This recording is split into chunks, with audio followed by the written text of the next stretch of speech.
So hello guys, ইতিমধ্যে আপনারা দেখেছেন যে কিছু কিছু ইউটিউবার দেখাইতেছে যে এটার নিচে একটা ঘর আছে। এই নদীর নিচে এই ঘরটা আছে নাকি এটা সত্যতা ব্যাখ্যা করব। এছাড়াও যদি থেকেও থাকে তাহলে তোমরা এই নদীর নিচে যে কিভাবে এই ঘরটার ভিতর ঢুকতে পারবা সেটিও দেখিয়ে দিব। আর শুক্রবার স্পেশাল আজকের ভিডিওতে থাকবে ইতিহাসের সেরা কিছু গ্লিচ অথবা বাগ বলতে পারেন, যেগুলো একজন ফ্রি ফায়ার প্লেয়ার হিসেবে অবশ্যই আপনার জানা দরকার। তো আর বেশি কথা না বাড়িয়ে চলেন আজকের ভিডিও শুরু করা যাক। Let's go guys. So number 1। তো দেখো নাম্বার 1 এর এই গ্লিচটি করার জন্য তোমাদেরকে সর্বপ্রথম অবজারভেটরি সাইডে চলে আসতে হবে। আর হ্যাঁ, শুধু চলে আসলেই হবে না, অবশ্যই সাথে করে একটি মিনি লঞ্চ প্যাড নিয়ে আসবে। আর তারপরে তোমরা তো জানোই লঞ্চ প্যাড বাটন আর ফায়ার বাটন একসাথে ক্লিক করতে হবে।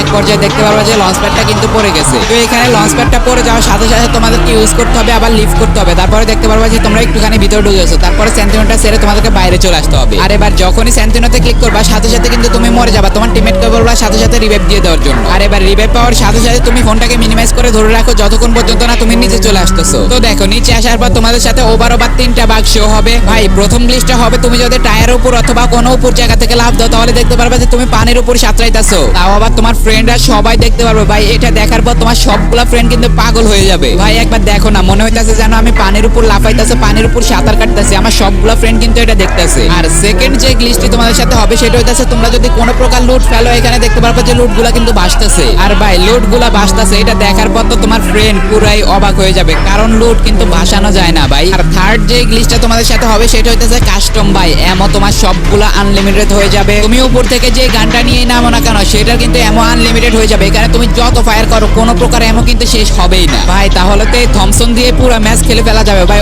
অবশ্যই এটা একবার হলো তোমরা ট্রাই করে দেখবা ভাই। আবার থমসন দিয়ে পুরো ম্যাচ খেলার চিন্তা ভাবনা করেন, কারণ এই যে এমো গুলা দেখতেছেন না এগুলা দিয়ে এনিমি মারলে কিন্তু এনিমি মরবে না। আমি নিজে ট্রাই করে দেখছি ভাই, হাজার হাজার গুলি মারছি একটা এনিমিও মরে না। তো এমো যেহেতু আনলিমিটেড হয়ে গেছে আমি ভাবলাম যে গ্রেনেড আর গ্লুয়াল হয়তো আনলিমিটেড হয়ে যাবে কাস্টমের মতো, কিন্তু না ভাই। এখানে এমো আনলিমিটেড হলো, গ্রেনেড আর গ্লুয়াল কিন্তু আনলিমিটেড হয় নাই। আরেকটা কথা ভাই, আপনার কিন্তু এসপি আনলিমিটেড হয়ে যাবে, আপনাকে কোনো এনিমি মারতেই পারবে না। আর এখানে আপনি হাজার হাজার মেডি করলেও কিন্তু আপনার মেডির যে হিলটা আছে ওইটা কিন্তু বাড়বে না। আর হ্যাঁ, লঞ্চ প্যাডের যে গ্লিচগুলো দেখাবো এগুলো একটু তাড়াতাড়ি করার চেষ্টা করো, কারণ শোনা যাইতেছে গেরিনা নাকি খুব শীঘ্রই লঞ্চ প্যাডের গ্লিচগুলো বন্ধ করে দিবে। তো এই প্রথম গ্লিচটি তোমাদের কাছে কেমন লাগছে অবশ্যই কমেন্ট বক্সে জানাই দিও। So number 2। তো দেখো নাম্বার 2 এর এই গ্লিচটি হালকা সেনসিটিভ, তার জন্য একটু আস্তে আস্তে এই গ্লিচটি করতে হবে। তো দেখো এই গ্লিচটি করার জন্য সর্বপ্রথম ওরিয়ন ক্যারেক্টার নিয়ে তোমাদেরকে চলে আসতে হবে। আর অবশ্যই তোমাদের ওরিয়নটাকে চার্জ করে নিতে হবে। দেখো আমি এখানে বনফায়ার জ্বালায় ওরিয়নটাকে চার্জ করে নিতেছি, তোমরা চাইলে অন্যভাবেও চার্জ করে নিতে পারো। তো এখানে চার্জ করা শেষে তোমাদেরকে